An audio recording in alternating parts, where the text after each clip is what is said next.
And in our region. Plus, Washington State Patrol intensifies its watch for dangerous driving. Discover the measures in place to protect students during spring break. And then 5 kittens rescued from an attic during a fire in Kennewick, how they were saved and where they are now. In weather, we've got a chance for showers across the metro area tonight. We'll talk about it in your full forecast. Nonstop Local at 4 starts right now. Corey Howard and Leslie Lowe, bringing you the content that connects our community. You're watching Nonstop Local News at 4. And we begin 4 o'clock with some breaking news just into the newsroom. The organizers of Spokane's Cornerstone Food and Music Festival Pig Out in the Park announcing they will not be hosting another event in 2026 or beyond. The festival, of course, was held at Riverfront Park.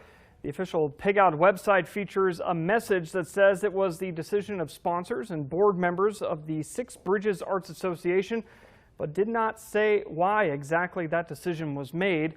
Pig Out, of course, draws massive crowds into downtown Spokane over its 6-day run. It's been doing so since 1979. We have reached out to the organizers to learn more on this decision. We will be sure to update you as soon as we learn more. Meanwhile, travelers need to pack patience for their trips as many airport security checkpoints look like this. TSA workers recently missed their first full paycheck since last month's partial government shutdown. Many of them are taking unscheduled time off. Compounding that problem, bad weather around the country delayed nearly 4,000 flights Tuesday and canceled more than 1,000 more. The TSA's acting deputy administrator says airports could shut down entirely if the shutdown in Washington is not resolved soon. As of right now, there is no sign that it will. The Department of Homeland Security isn't fully funded due to a disagreement in Congress over ICE reform. Democrats sent the White House their latest offer to end the stalemate on Homeland Security funding Monday night. That's according to 2 sources. The counteroffer comes nearly 3 weeks after the White House's latest offer. As the stalemate continues, both Democrats and Republicans agree airports are reaching a breaking point. American airports obviously are reaching a breaking point, so severe that airlines are pleading with Democrats to please fund the Department of Homeland Security. It's fallen on deaf ears. We want to reduce lines at the airport, then let's fund TSA, and Democrats are willing to do that. But we are not willing to fund ICE until there are significant changes made. Meanwhile, multiple airports in our region have assembled donation areas for TSA workers, including at SeaTac and Portland International. It's taking a toll on us. We're probably not wanting to show it, but we're going to eventually.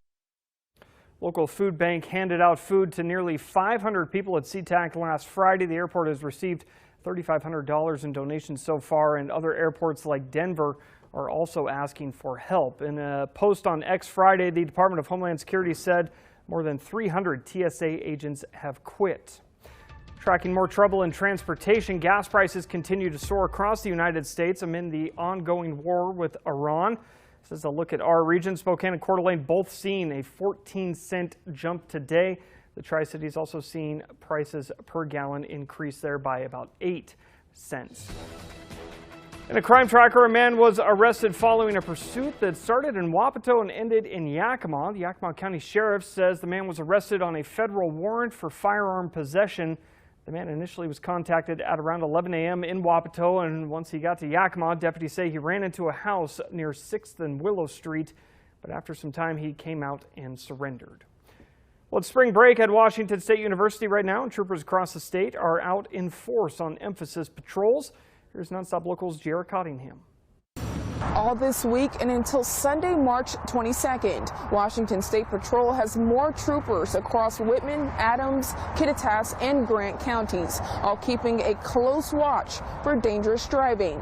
They're looking out for drivers who are speeding, impaired, or distracted. WSP says spring break is a busy travel time, and that means there is an increased risk of deadly crashes. Sergeant Greg Riddell says the mission is so important. Troopers have been brought in from other areas and will be working extra shifts. What we do is we try to get as many people as we can on these. So this one, we have 6 in our district and then 3 in another district. So we have quite a, and all those troopers are on off duty, and they're working either 8 to 10 hour shifts in that emphasis period. And it's similar to Hoop Fest. So Hoop Fest, we have 15 extra shifts that the Traffic Safety Commission pays for. And not only that, they also pay for a motor detachment from other districts that come in. So that's really how we utilize those patrols, is we work in partnership with Traffic Safety Commission and DOT with signing. Riddell adds that troopers' passion stems from educating the community first. And for those being pulled over, being receptive and cooperative is crucial. We discussed how much time is really saved when someone impatiently passes another driver or is even under the influence. And the 30 seconds to a minute of time saved is not worth a life. And while collisions can cause fatalities, so can road rage. So be careful around those driving around you. Reporting in Spokane, I'm Giera Cottingham, NonStop Local. All right, turning our attention to weather now with Rosemary Wright in the Weather Center. At least it's feeling a little more springy out there. Yes, and your outfit is so springy too. Look at your sharp green. Well, I mean, yes, but I was going for like a St. Patrick's Day thing, but wearing green. But I think it's both, sort of a right? muted green, but yeah, it still counts for both, right? all right, good. And No we're getting pinches those for Corey. If you count rain as spring, we're definitely getting those spring-like conditions Good. today. Looking like like we're set for a wave of moisture in those evening hours tonight after a pretty gloomy day today. As we look outside, you'll see the sky just looks like it wants to rain, right? We're 6 minutes past 4 p.m. We've got temperatures in the low 60s for areas like Spokane, as well as along the Palouse at 60 degrees. They're in Pullman right now. Into the 50s for areas like the Lake City, and upper 50s at 58 degrees for Chewelah. Winds nice and calm across the board.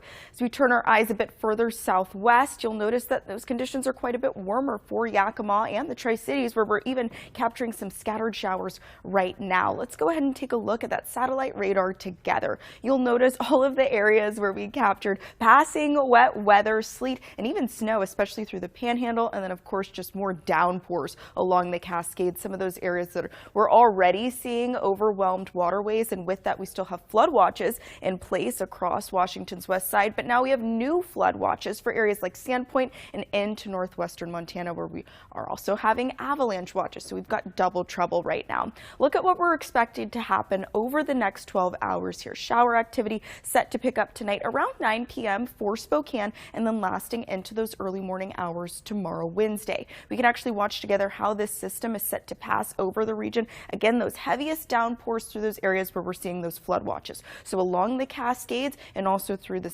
through Sandpoint area and that northernmost portion of the Panhandle. But like Corey said, it is St. Patrick's Day, and guess what? We've got a pot of gold at the end of the rainbow. Warmer temperatures as we get to the tail end of the work week, but then things cool down again just in time for the weekend. We'll take a closer look at all of that in our full forecast. Looking forward to that. All right, thanks, Rosemary. Meanwhile, part of downtown Kennewick was shut down as crews worked to contain a structure fire. Chief Michael Hefner with the Kennewick Fire Department says crews were called to the area just before 7 o'clock this morning after someone noticed some smoke coming from El Tequilas Restaurante.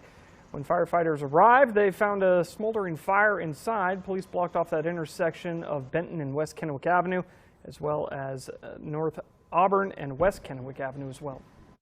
This is what we call a commercial structure fire response. It's in a strip mall, so certainly the potential to impact numerous businesses on both sides of the building. So very important that we focus not only on the source of the fire, but containing the fire from going to any other neighboring businesses. Still trying to figure out what caused that fire. No one was inside the building when crews arrived, but during the overhaul process, firefighters found and rescued 5 kittens from the attic after hearing some faint noises. The kittens are currently under the care of veterinary professionals. Across our region, Bluebird Incorporated is giving advance notice of permanent layoffs for seasonal production workers in the Wenatchee area. The agriculture company says about 82 employees will lose their jobs starting May 16th or later. Bluebird Incorporated confirms these layoffs are permanent with no bumping rights and no union representation. The company says this does not involve relocation or outsourcing. So to come this afternoon on NonStop Local at 4, this is my dog.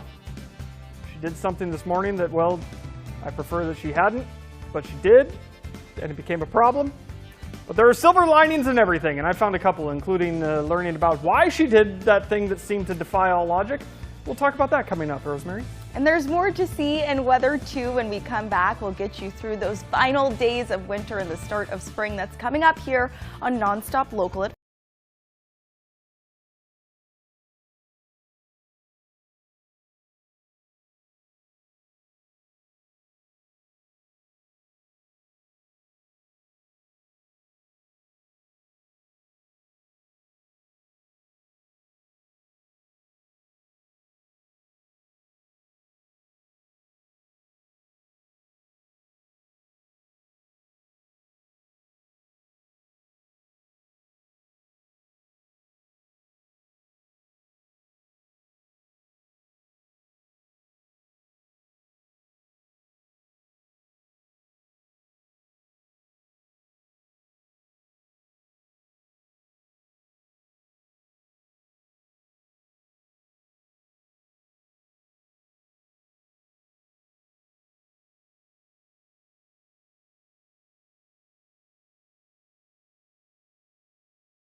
Welcome back. An apparent meteor spotted in the skies over Pennsylvania and Ohio today. It says apparent. I suppose it could be a ship carrying an alien hunter dropping him off in the jungles of Ohio to battle a militant rescue team under the command of Arnold Schwarzenegger, a la Predator. But Rosemary, people who know things say it was probably just a meteor. Well, Corey, this video was posted online by the National Weather Service there in Pittsburgh. You can see a bright white streak blazing a trail across the sky as that meteor fell towards Earth. And then in Olmsted Falls, Ohio, southwest of Cleveland, 2 cameras owned by the city's school system captured these images of that same white streak. Residents in both states reported hearing a loud boom, but it's unclear if that meteor actually made it all the way down to the ground or if it was just a sonic boom produced when the meteor entered our atmosphere that caused homes in the area to actually shake. And just for you at home, because I know it's going to kind of calm your nerves, satellite imagery also suggests that this was in fact a meteor, and that's what caused the streak and the loud boom, and not the beginning of Predator or Coneheads.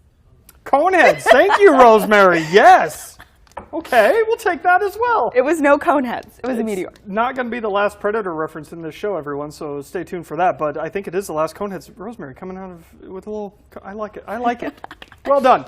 What do we got for weather? Because dropping the kids off this morning, a lot warmer than it has been the past few days. It's felt like spring, as you said. Yes, and we've got warmer and wetter conditions on the way, so very, very spring-like. Now we're 13 minutes past 4 p.m. Take a look at those temperatures. Upper 60s, even as we're getting later into the afternoon for areas like the Tri-Cities and Yakima, 60 degrees even for the Lilac City right now, and calm winds across the board. As we look at that satellite radar, you can see the wet weather that we captured today through the metro area, mainly through the Panhandle and Kootenai County. Less of those impacts happening for Spokane. Turning our eyes a bit further southwest for Tri-Cities as well as northern Oregon, similar conditions. We're talking passing storm activity, bringing with it rain, sleet, a little bit of snow for those mountain elevations in the lower Panhandle. With that, we are still tracking some flood alerts. Take a look at all of the areas shaded in dark green. That's where we're under flood watches right now. This same section of both Lincoln and Flathead, Montana, also under avalanche watch, hidden under the flood watch.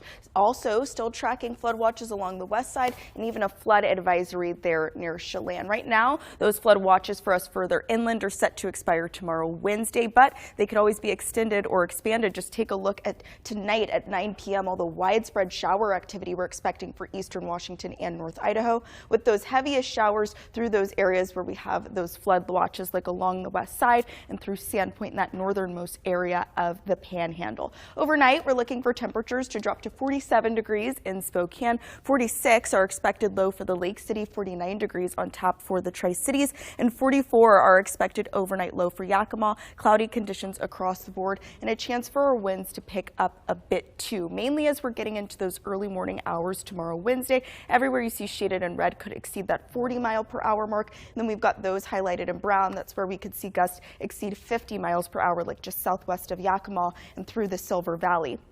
Outside of that, wind activity highs for tomorrow, 61 degrees expected in Spokane, 57 degrees are expected high for Coeur d'Alene, into the 70s tomorrow for Lewiston, as well as the Tri-Cities. Even as we look along Oregon's northern border, we're talking low 70s. So really, really warm as we're getting into midweek, at least for this time of year. As for that futurecast, we're still tracking blizzard activity through the Midwest, although now it's looking like some of those impacts later in the week are mainly going to be concentrated over New England, especially as we get into Friday and Saturday. Closer to home, taking a look at our chance for wet weather, you'll notice that that chance for precipitation stays below 20% or so for all of eastern Washington as we get into that tail end of the week and Thursday night. So it's looking like things might dry out a bit after tonight. Just how much more rain could we see? You'll notice that that heaviest chance of accumulation is through that same area where we have the flood watch. Again, over 1 inch expected between right now and the end of the day on Thursday. As we turn our eyes to the west side, those areas you see shaded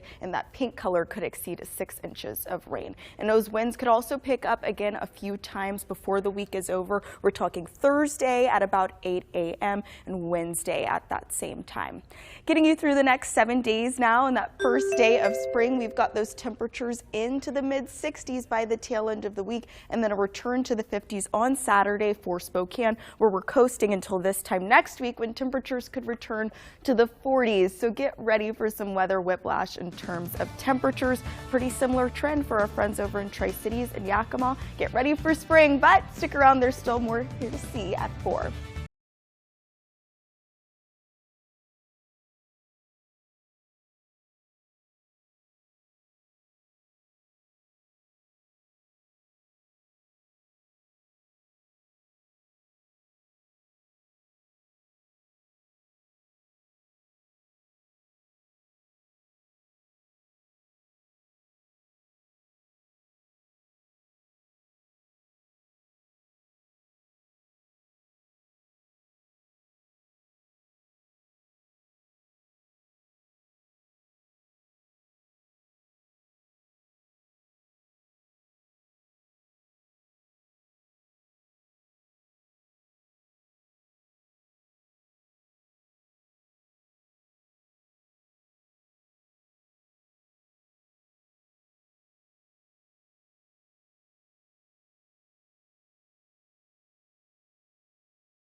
Very much a ride. And I know I can get a little verbose here, so I'll try to give you the truncated version of what happened, the long version on my TikTok page. But essentially, this is Lola.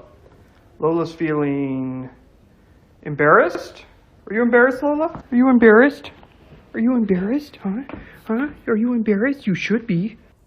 Thank you, Corey, from this morning. I'll take it from here. Essentially, I'm on my way to work. I dropped the kids off. I said I'm going to go back home and take my dog out to get some quick exercise before I leave her for the day. How does she repay me, Rosemary?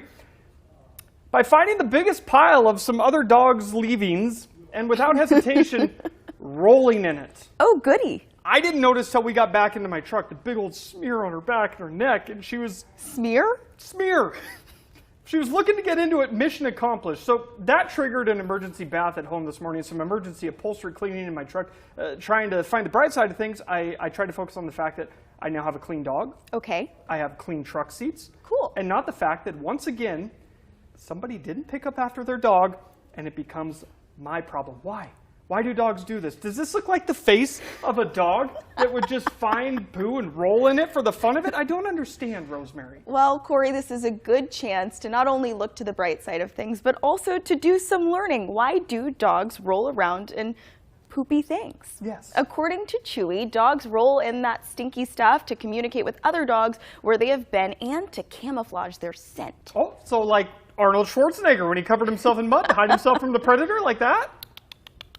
Yeah. That was my predator noise. That was great. Well, kind of, Corey, if that helps you reason it out. I mean, that's pretty much how she was looking at me after she did it. So yes, okay. It's really gross. Well, it's actually known as scent rolling, and it's not just poo that they do it in. They can do it in animal carcasses, decaying plants, urine from other animals, and other strong-smelling substances like spoiled food or even garbage. By doing this, by their logic, they're able to communicate where they've been. So Lola doing that this morning was probably her thinking, now if I run into any other dogs, they'll know exactly where I've been. Other theories include masking their scent from prey, and simply it's sensory enrichment that feels good to them for some reason. So she had a perfectly good reason for it, it sounds like. I don't understand still. I get the instinct, okay, but it just does not make sense. Smear? Ooh. She got into it, and I don't know how I didn't notice until I got back in my truck, but it just hit me at once, like wafting at you. So Pick up after your dogs. please pick up after your dogs, not for my sake, for Lola's sake too. Yeah, oh. I forgive her. We'll take a break. We'll be right back after.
The NBA, or the National Basketball Association, might be getting a little bit bigger. According to a report from ESPN, the NBA's Board of Governors could soon be voting on whether to add teams in Seattle and Las Vegas for the 2028-29 season. Of course, you'll remember we told you about this yesterday, but now fans from Seattle are reacting.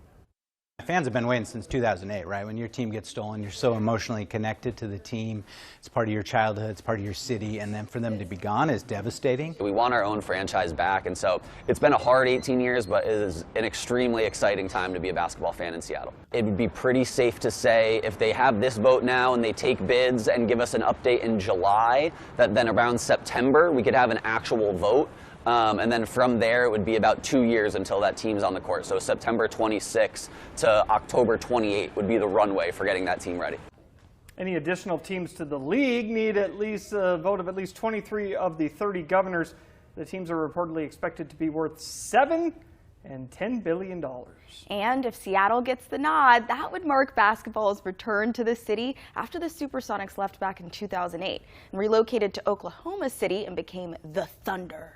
I really hope this happens, because if, for whatever reason, let's say they vote and they're like, no, we're all right now. It's going to break so many hearts. Yeah, that'll just hurt all over again. I want to know, what would you call a Las Vegas basketball team? We were talking about this yesterday, and we couldn't come up with anything really great. Yeah, I have to think about that one. I think it's got to be something like, you know, casino related, like a table game related, like the Blackjacks or something. I think the WNBA team is the Aces. Ooh, that's pretty cool. I don't know. You can't do the Kings because Sacramento's already there. Yes, I'll think about it. We'll think about it. We have a break to do it. We'll be right back.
present to the class what you came up with. The team name I came up with is the Diamonds, like the suit of cards, you know, diamonds, clubs, spades, hearts. I can think see diamonds, it. Sure. right?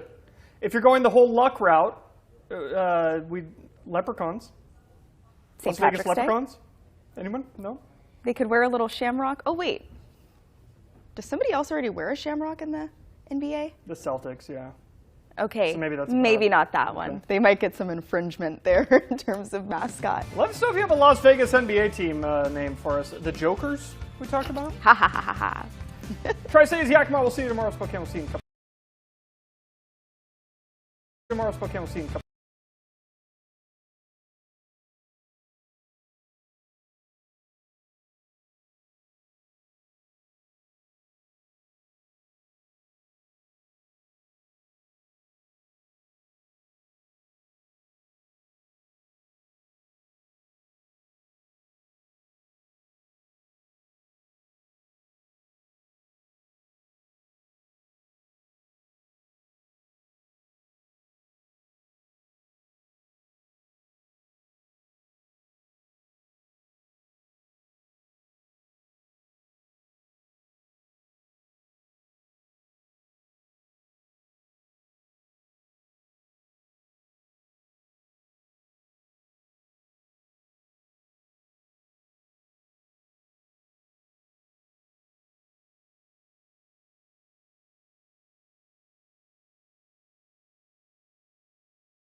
Straight ahead at 4:30, two teachers, both facing child sex charges, appearing in court today.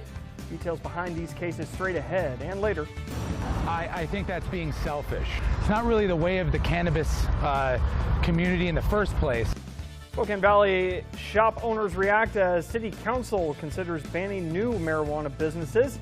Find out why existing stores aren't all on board. Plus, downtown Spokane faces a 12% parking tax when it takes effect, and where the money's going. It's NonStop Local at 4:30 starts right now. Corey Howard and Leslie Lowe with content that connects our community. You're watching NonStop Local KHQ at 4:30. A science teacher at Sprague Lamont High School is accused of having sex with a student and appeared in Lincoln County District Court today. Madeline Schoon is facing several felony charges. Good afternoon. Thanks for joining us here. NonStop Local's Morgan Ashley has details on today's hearing and went through 40 pages of court documents detailing the investigation and the arrest. So much of these documents detail texts between Schoon and her student, who is 16 years old. According to the documents, the sexual relationship started in the fall. Do you understand the charges? Yes.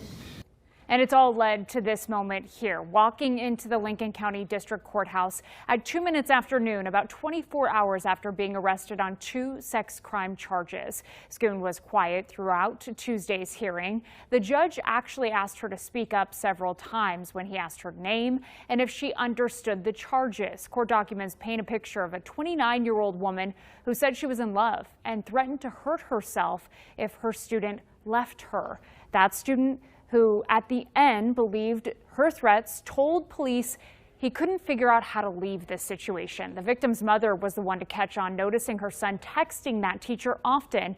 She told investigators he was attending the teacher's church in Spokane and suddenly became interested in tennis, which she coached. The court documents include more than a dozen pages of text between the teacher and student, and they become increasingly paranoid as the teacher and student worry their relationships being found out. The victim told her, "My mom asked for my Apple ID login." Schoon then said, "Can you change that? Is she on it?" The victim said, "She's not on it right now. I don't know if she can see." Schoon said, "Can you find out? Can you log out?" The text also revealed details on Schoon's marriage, one she tells the victim she's not happy in. One fight between Schoon and her husband leads to this exchange. Schoon saying, "My husband won't leave me alone. He came in to yell at me." The victim replies, "Shoot him." Schoon says, "LOL, I won't do that. I'm not that evil." The victim then says, "I'm evil." Schoon says, "Murder is pretty bad." The victim says, "I'll do it." And then Schoon says, "You're joking." Throughout the text, the victim and Schoon talk about breaking up, with Schoon saying if that happened, there would be consequences, at one point threatening suicide. Now, in court, the prosecutor asked for a $100,000 bond, and Schoon's defense attorney requested she be released without it. The judge landed on a $50,000 bond and no contact with the victim. Schoon will have to appear in Superior Court in Lincoln County by Friday morning. She faces at least 5 years in prison if convicted. In studio, I'm Morgan Ashley. Thank you, Morgan. And here in Spokane, a Stevens Elementary school teacher was arrested last week and charged with first-degree rape and molestation of a child after court documents allege she abused a student for months. Now, Mahala Benavides appearing in court. Benavides appeared in court just a few days ago for her first appearance. After hearing a brief summary of the allegations, the judge set a bond at $750,000. This morning, Benavides appeared again, this time to enter a plea. What is your plea to count 1, rape of a child in the first degree? Not guilty.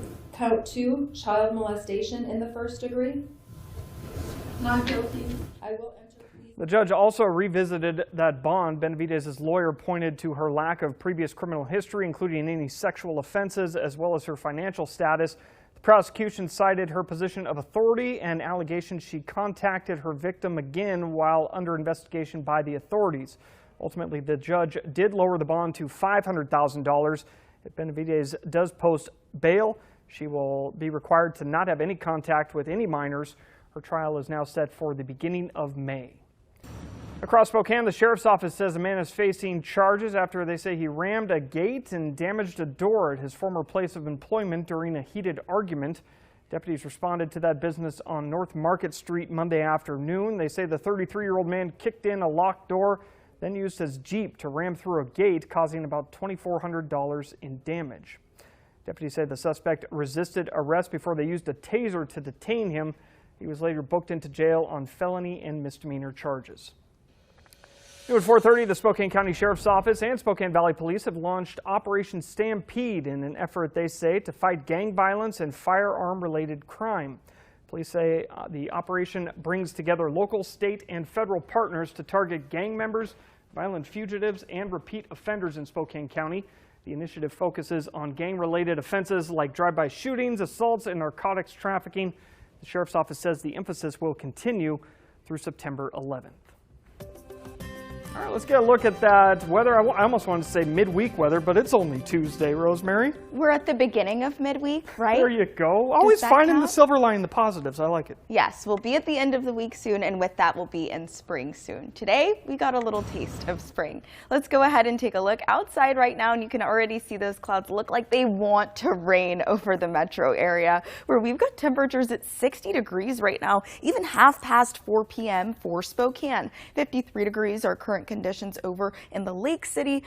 Winds at the time really nice and calm. As we look at that satellite radar for Spokane and Kootenai counties, you'll notice that most of that wet weather has been centered over the Panhandle, with some scattered showers registered across eastern Washington during that time too. We do have more wet weather on the way though, with the highest impacts for the northernmost portion of the Panhandle and into northwestern Montana, as well as along the Cascades. With that, we've got flood watches in place for those areas right now. The one for Bonner County set to expire tomorrow at about 5 p.m. We can take a live look over Lewiston, where it's also really quite gloomy today, and you'll notice over the next 12 hours we're expecting the showers to begin at around 9 p.m. for Spokane, a bit earlier for Coeur d'Alene. Mostly dry conditions expected right now through the LC Valley. We can actually watch together how we're expecting this system to behave as we get through the rest of the day here. But on the horizon, warmer temperatures before we reach the weekend, and then things cool down again on Saturday. In terms of wet weather on the way, we'll take a closer look at it in our full forecast, but seems things may dry out for Spokane after tonight, Corey. All right, thanks, Rosemary. Meanwhile, in Spokane Valley at tonight's City Council meeting, the public will have a chance to weigh in on the proposal to restrict additional sales of marijuana and THC products in the city. It would prohibit any new marijuana businesses from opening in Spokane Valley, but would not have an impact on existing businesses, with the exception of they wouldn't be able to relocate outside of the zone they are currently in.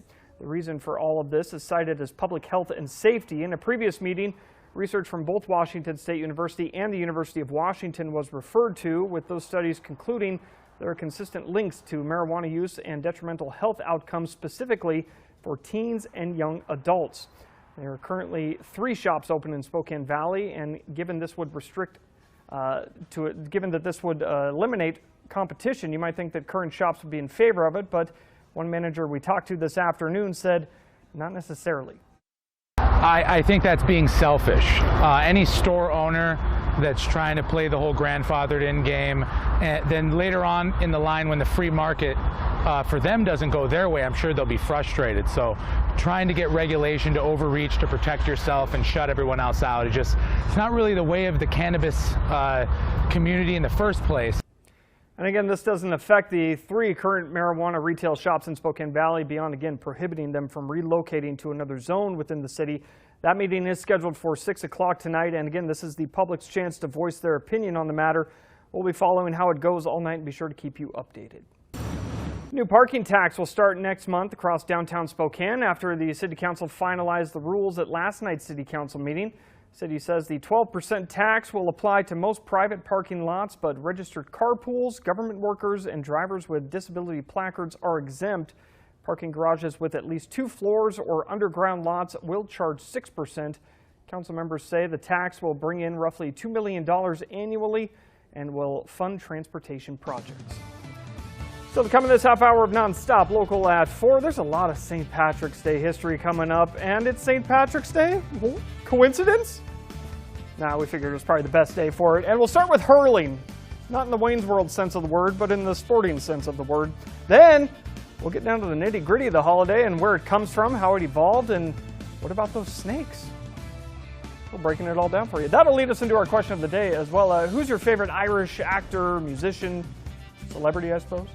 We've got a couple. Look at like Pierce Brosnan, 51% running away with this one right now. If you'd like to vote at this, go to khq.com/vote, scan the QR code, or just tell me all about it on my social media pages. We're going to take a quick 2-minute break, and Rosemary's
Well, here in the good old USA, we have our national pastimes, baseball and football. In Ireland, they have hurling, 3,000-year-old sport played outdoors. It's been described as a combination of baseball, hockey, and lacrosse. Hurling caught on at the University of Montana around 10 years ago when Irish Fulbright scholars started teaching students how to play. Today, the club hurling team has racked up 4 national titles and continues to be supported by Irish students there. Hurling and Gaelic football, they're like religion. So people take it so seriously, and it's definitely like something that knits the family together. I think the Irish community is always very welcoming to people, you know, whether you have Irish heritage or not. We're just happy to have people involved in appreciating Irish culture. And Moriarty there added that in her experience, Americans take to hurling quickly, and she thinks the University of Montana hurling squad would stand a chance against some of her friends back home. I guess we need to look more into what hurling is. Yes, it looks very similar to lacrosse. But also they're kind of rugby-ish. Yes, I wonder how much of a contact sport it is. Like, I would love to see some hurling highlights.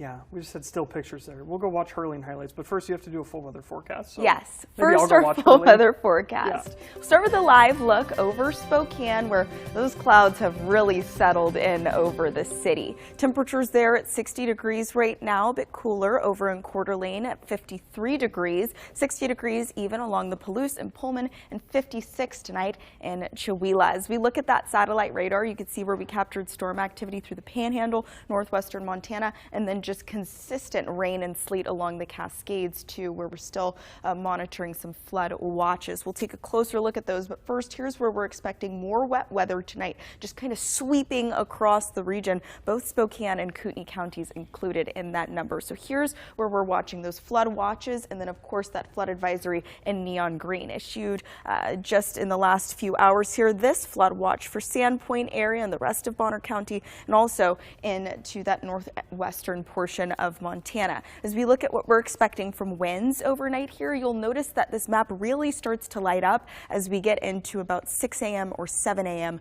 tomorrow, Wednesday. Outside of winds, we're looking for temperatures tonight to drop to 47 degrees for Spokane, 46 degrees are expected low for the Lake City, with similar lows in the 40s for the surrounding areas of eastern Washington and North Idaho. As for our highs for tomorrow, into the 60s tomorrow for Spokane at 61 degrees, upper 50s through Kootenai County at 57 degrees for Coeur d'Alene, into the 70s tomorrow for areas like Lewiston, as well as the Tri-Cities. Upper 60s through central Washington at 68 degrees are expected high for Moses Lake. As we look at that chance for wet weather getting you through Wednesday now into the tail end of the work week, that chance for precipitation stays below 30% over the next 72 hours here for Spokane, pops up to 40% several times for the city of Coeur d'Alene. As for how much rain we could see between right now and the end of the day on Thursday, we're talking over an inch for areas like Sandpoint. As for along Washington's west side, areas like Leavenworth set to exceed 6 inches of rainfall. In terms of winds getting you through the rest of the work week now, you'll notice that things pick up again Thursday morning at about 9 a.m. before coming a little bit closer to baseline as we get into the evening hours that day. As for the next 7 days in Spokane and what's going to happen with our temperatures as we head into spring on Friday, we're holding strong in the 60s until the weekend when we see a return to the mid-50s at 56 degrees on Saturday. 54 are expected high on Sunday, coasting there through the rest of the weekend and into the start of next work week. For Coeur d'Alene, a pretty similar pattern. We're talking 60s and 50s. So that's your forecast. Stick around. When we come back, we're talking question of the day.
Well, happy St. Patrick's Day, everyone. A little confusing because, as I told you yesterday, I took my boys to the parade on Saturday, and it was one of those days where if you're in the sun, you're good. If you're not, if you're in the shade, it's miserable because you're so cold. But basically following the sun around to try and stay warm, build up an arsenal of candy that should take my boys about 3 months to work through, but with me helping, it's going to be gone by Friday. But the parade was Saturday, the holidays today. We wear green, but why?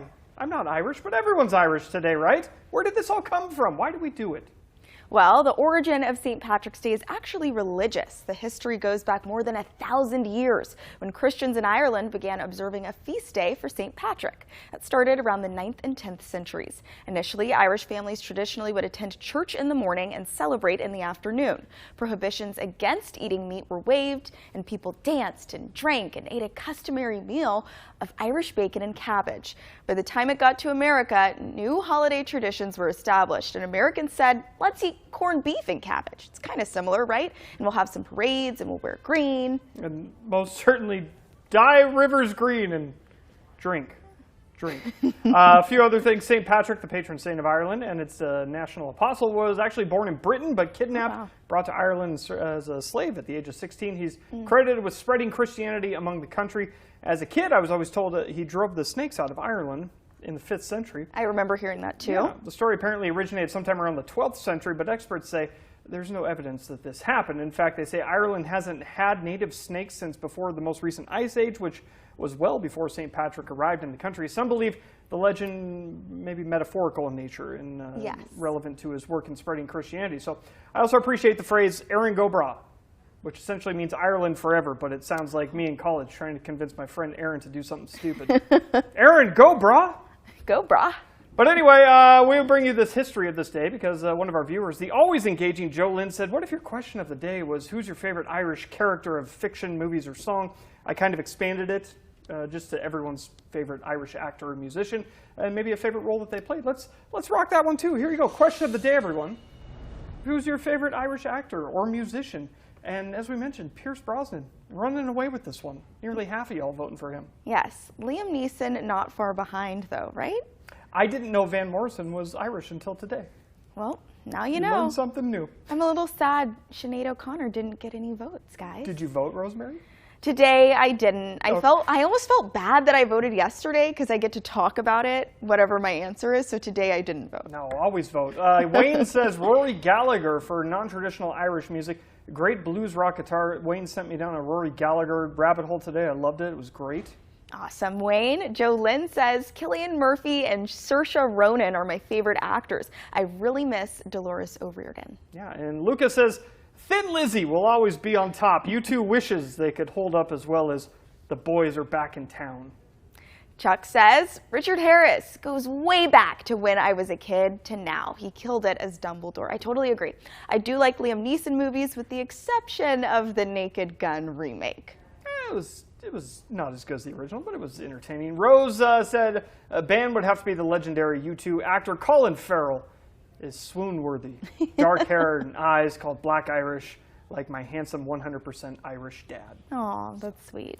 Everyone's Irish today. Yes, Enjoy. I would have worn green, but I work in front of a green screen. If I wore green, I would have disappeared. So that's why I'm not in my uniform today. That could have been fun, too. It could have been funny, but also distracting. I'm trying to be good. That's understandable. All right. Hey, happy St. Patrick's Day. We'll take a break. We'll be right back.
Sharing some good with you now. Our producer Henry's been trying to share this good with you for a couple days now, but it keeps getting bumped for time, so I'm glad we get to give it its due here. A North Idaho angler just set a new catch and release state record for West Slope cutthroat trout at Lake Pend Oreille. Say that 10 times fast. Mouthful. Kyle Hatrock from Coeur d'Alene landed a 27-inch West Slope cutthroat trout in February. According to Idaho Fish and Game, his catch beat the previous record by 2 inches and was measured right on the boat. Fish and Game says West Slope cutthroat trout rarely grow past 20 inches, making his fish an exception there. Lake Pend Oreille continues to be known for trophy trout. The guy who caught it, Mr. Hatrock, told Fish and Game the record-sized catch happened only 10 minutes after taking his line out. He said It took 15 to 20 minutes to reel it in, and his friend started freaking out once the fish hit the net, as you would. How exciting. I love this TV show called Alone, and they always will like hold up the fish that they catch, and then on the screen a subtitle will appear like, "This trout weighs blah, blah, blah pounds." Oh. That's what it made me think of. Well, that's a big fish, so way to go, Kyle. We'll take a break. We'll be right back, wrap this up.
Good evening. Coming up next on NonStop Local KHQ at 5. New information, major breaking story, pig out in the park. History after 44-year run in Spokane's Riverfront Park. Our conversation with the organizer behind it, Bill Burke. We spoke to him about 30 minutes ago. A parole hearing for convicted killer Haley Gunther with a detailed look at the powerful testimony delivered today in a case that stretches back more than 40 years. In weather, we're expecting some showers across the metro area before the night is over. Let's make sure you're ready for them in your full forecast. Nonstop Local at 5 starts right now. Sean Owsley and Leslie Lowe with content connecting our community. You're watching Nonstop Local KHQ at 5. We begin tonight with an update on a developing story for you now. Mihaela Benavides, that 32-year-old special education teacher, pleading not guilty today to the charges of first-degree rape of a child and first-degree child molestation. Benavides was employed at Stevens Elementary prior to an investigation in her arrest last week. According to court documents, a male student disclosed months of sexual assaults allegedly perpetrated by Benavides. Good evening, I'm Sean Owsley. Now the legal process moves forward. A trial date scheduled for May. Spokane Public Schools Superintendent answering some questions today about their internal investigation on this specific case and the charges. Nonstop Local KHQ's Belle Lewis tracking this for us with a closer look at the latest developments in the Benavides case and what the district says they're doing to support Stevens Elementary families and all SPS students. She was not going to stop sexually assaulting this child.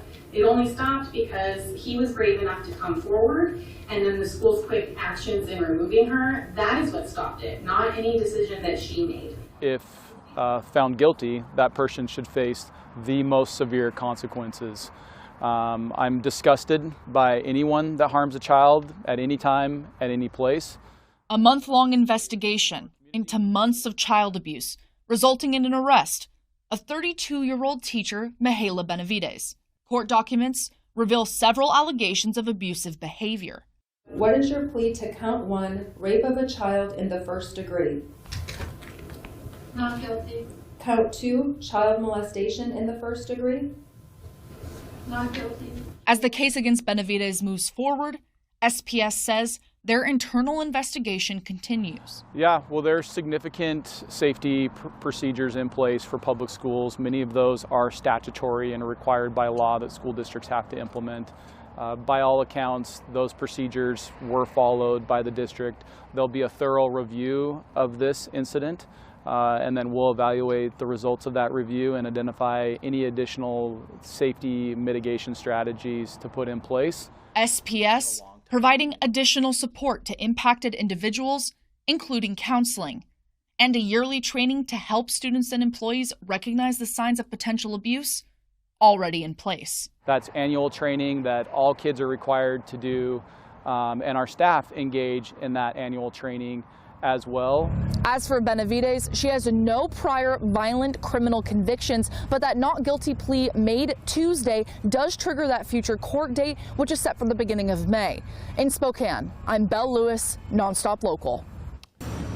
And the 29-year-old Sprague Lamont High School science teacher accused of having sex with one of her students appeared in Lincoln County District Court this afternoon. Probable cause affidavit detailed the charges against 29-year-old Madeline Schoon. According to police, Schoon and her student began an inappropriate relationship as far back as fall of 2025. Student's mother became aware of the relationship and contacted police sometime this year.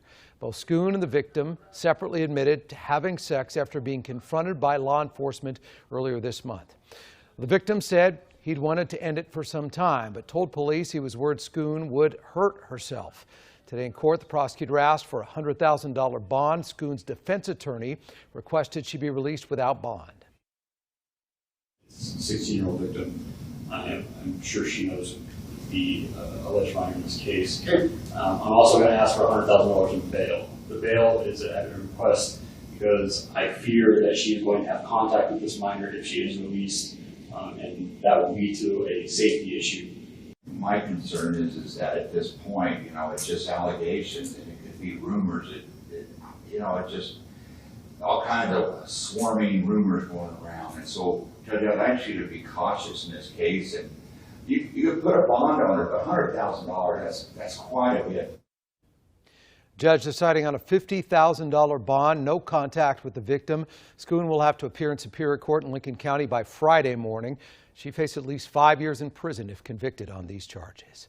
Well, major breaking news into the newsroom. We learned late this afternoon the organizers of Spokane's Cornerstone Food and Music Festival, Pig Out in the Park, announcing They will not host another event in 2026 or beyond. A 44-year run done. Nonstop Local KHQ's Morgan Ashley brings us more as we just spoke a short time ago to organizer Bill Burke. Morgan, and the decision, what did it come down to? Well, really two main things, Sean. So it really came down to the cost. Burke told us the cost continues to climb for this event, and then their board is nearing retirement age. Pig Out is a year-long venture to prepare. He said he's looking forward to seeing his 3 grandkids. Last year, the cost was $550,000 to put on Pig Out in the Park, but of course, it's also a huge generator of money for the local businesses that took part. Burke told us they made good money for about 750 small businesses, drawing in close to 4 million attendees. Pig Out in the Park started over 45 years ago in 1979, and Burke says over the course of that time frame, they have raised anywhere from $155 to $165 million. Burke also had a message to anyone out there that would like to pick up the baton. And at the same time, if there were a nonprofit organization in Spokane or a business person that was interested in carrying on a concert festival, a music festival, a food festival, they should call me. They should get in touch with me, and I'll help them. If they wanted to continue to go with Pig Out in the Park or a different event, I'd be more than happy to help them do that. So Sean, Burke told us he feels like they accomplished their goal. They were very successful at doing so. He says he hopes everyone had a great time and fell in love with Spokane a little bit more. Yeah, major change for the downtown core, especially near the end of summer. Morgan Ashley on this breaking story. Morgan, thank you.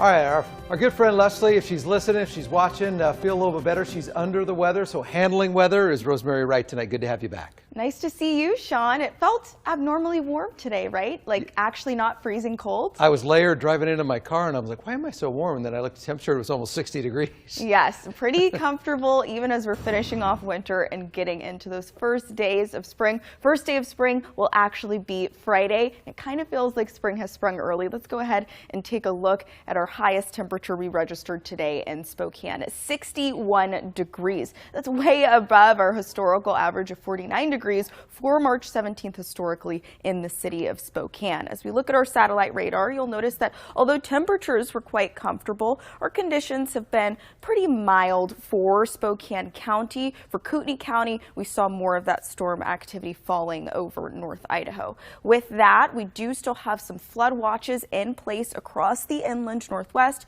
and overnight you'll notice we've got a chance for more rain as we get into those evening hours. We're expecting those showers to pick up at about 8 p.m.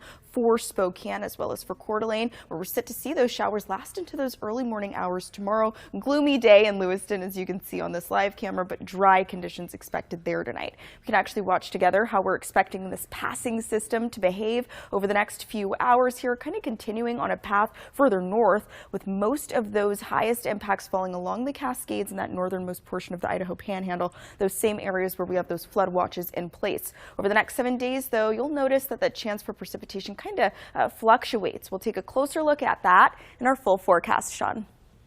All right, Rosemary, thanks so much. Well, we're learning a man convicted of killing a 15-year-old girl, then abducting 2 8-year-old little girls in a separate case has an upcoming parole hearing.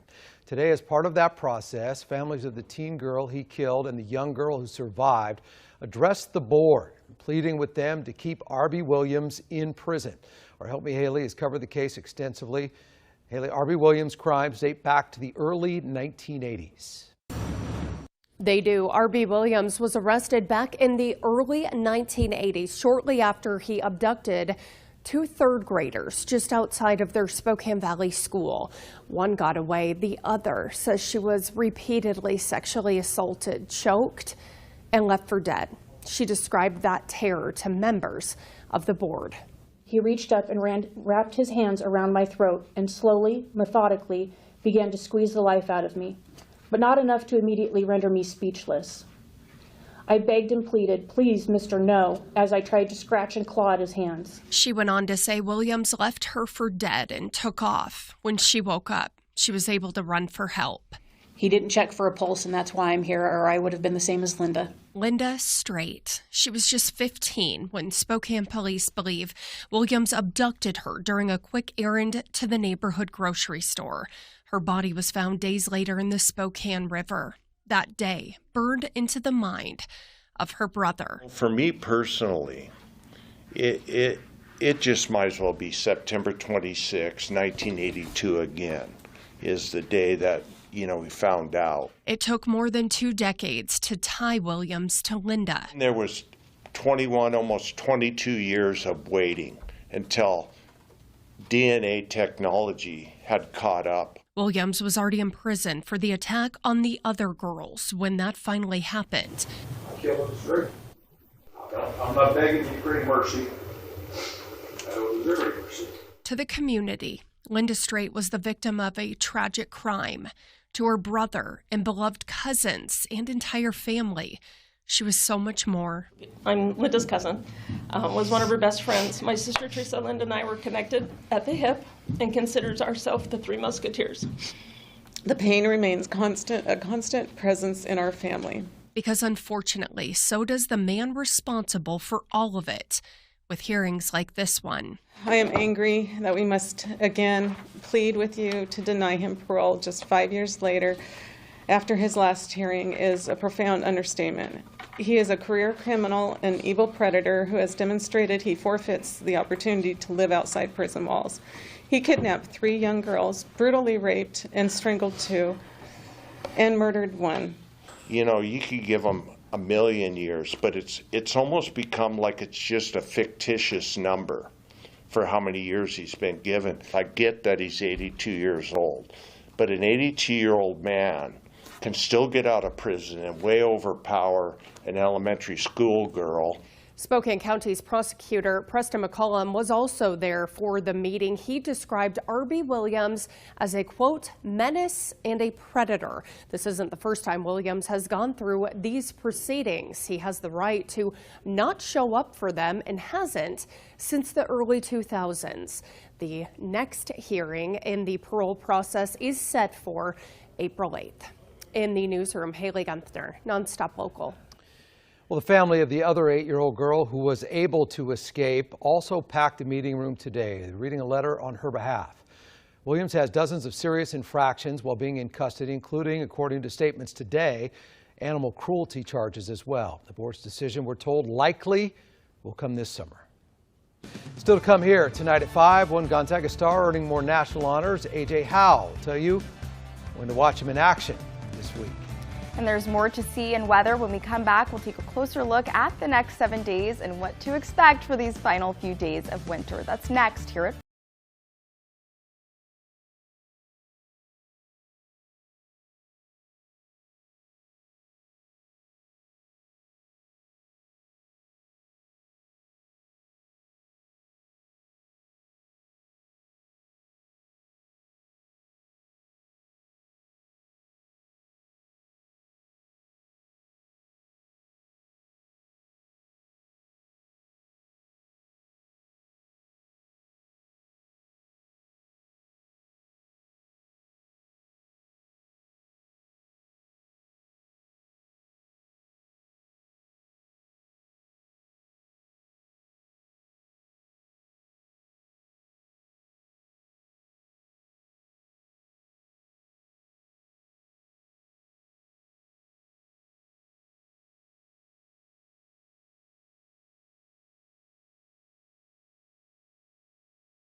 Well, the director of the National Counterterrorism Center is resigning, saying he, quote, cannot in good conscience back the Trump administration's conflict in Iran. Joe Kent says Iran posed no imminent threat in his view to the U.S. and that it's clear the U.S. started the conflict due to pressure from Israel. Kent, a former political candidate with history in Washington. In 2022, Kent was the Republican nominee for Washington's 3rd Congressional District, losing a close race to Democrat Marie Gluesenkamp-Perez. Kent ran again in 2024, once again losing to Perez with a slightly larger margin. President reacting today. And I always thought he was a nice guy, but I always thought he was weak on security, very weak on security. I didn't know him well, but I thought he seemed like a pretty nice guy. But when I read his statement, I realized that it's a good thing that he's out, because he said that Iran was not a threat. Iran was a threat. Every country realized what a threat Iran was. Well, the U.S. Postal Service is on track to run out of money altogether in about a year if Congress doesn't act. The House Oversight Subcommittee holding a hearing on this today, talking about it, discussing whether Congress will allow USPS to borrow more from the Treasury Department to stay afloat. Postmaster General David Steiner called on lawmakers to lift a decades-old cap and allow the agency to borrow more cash. If they don't, Steiner says, the Postal Service likely won't be able to pay its employees or vendors come February. So I'm here to tell America that we can do anything you want. We've been doing exactly that for over 250 years. If you want the same number of delivery days and post offices, we can do that. But someone has to pay for it. If you want to have a discussion about reducing services, we can do that too. But there's one thing we can't do, and that is the status quo. And we don't have a lot of time. In 2025, USPS's losses totaled $9 billion, and postage stamps could also become more expensive. Postmaster General has proposed increasing the price of a first-class stamp from 78 cents to 95 cents, which, if approved, would be the 8th increase since 2021. All right, we are winding our way slowly but surely towards spring. It is coming. We're wrapping up winter, and I'm good with that.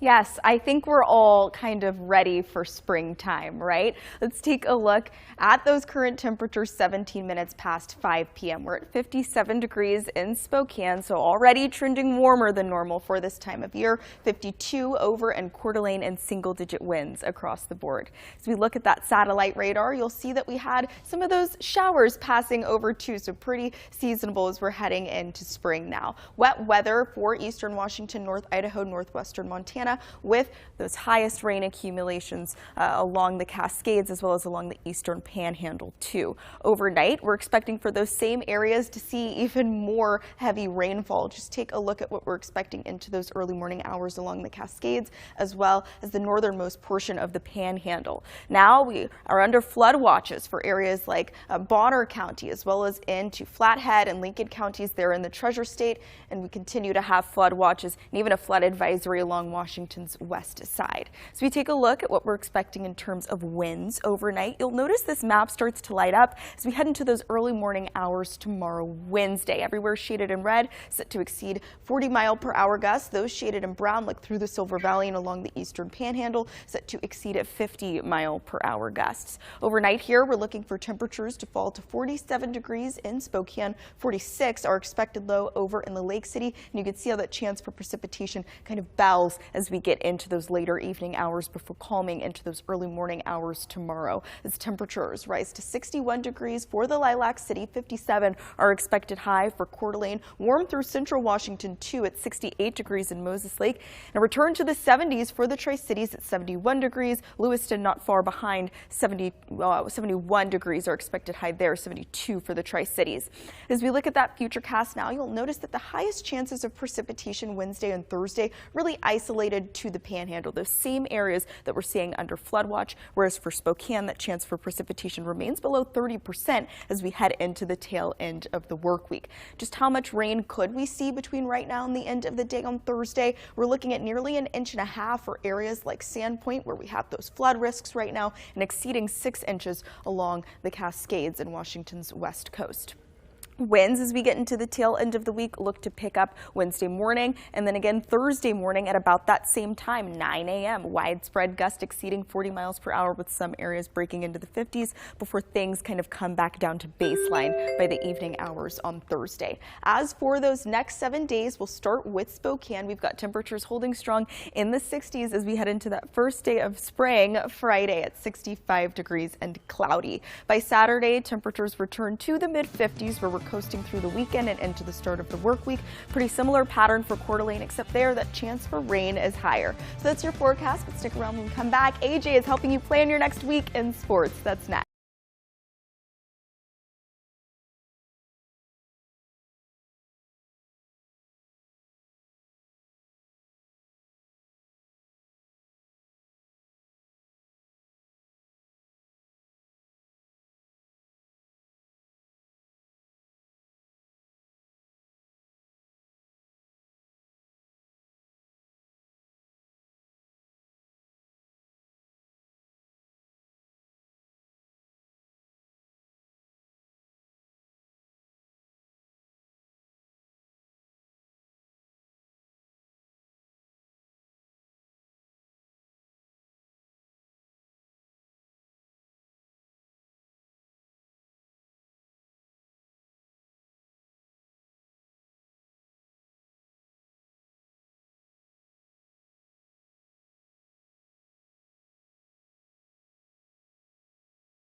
Live from the Northern Quest Sports Studio. This is SWX NonStop Local Sports. This week is a sports fan's dream, and there's a lot to keep up with, so let's see if we can tell you who, when, where, and why you should watch the games this week in a little over a minute. Wednesday, Spokane Velocity FC playing in a U.S. Open Cup match versus Ventura County Fusion.